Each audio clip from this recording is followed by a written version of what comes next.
வணக்கம் காய்ஸ். என்னுடைய கடந்த வீடியோல நான் போட்டிருந்தேன் எந்த ஒரு அணி சர்வதேச டெஸ்ட் பட்டியலில மிக குறைந்த ஓட்டங்களை பெற்ற ஒரு அணி என்ற ஒரு கேள்வியை கேட்டிருந்தேன். அதே மாதிரி இந்தியாவோட மிக குறைந்த ஓட்டத்தையும் எந்த இயர்ல என்றதும் கேட்டிருந்தேன்.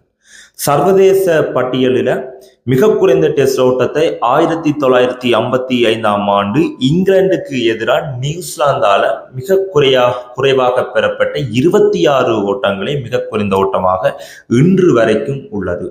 அதே மாதிரியே இந்தியாவால மிக குறைந்த ஓட்டம் பெறப்பட்டது எதென்றா 36 ஓட்டங்கள். ஆஸ்திரேலியா தான் அதோட ஓப்பன் டீம் ஆக இருந்திருக்காங்க. 2020 இந்த போட்டி நடைபெற்றது. இதோட இந்த வீடியோ முடிச்சுக்கலாம். என்னுடைய கேள்விகளுக்கு சிறந்த பதில்களை அளித்த என்னுடைய சப்ஸ்கிரைபர்ஸ் அண்ட் ஃபாலோவர்ஸ் எல்லாருக்கும் டேக் பண்ணிக்கொண்டு இதோட இந்த வீடியோ முடிச்சுக்கலாம். புதிய கேள்விகளை கேட்கும் போது சரியான பதிலை அளிங்க கைஸ்.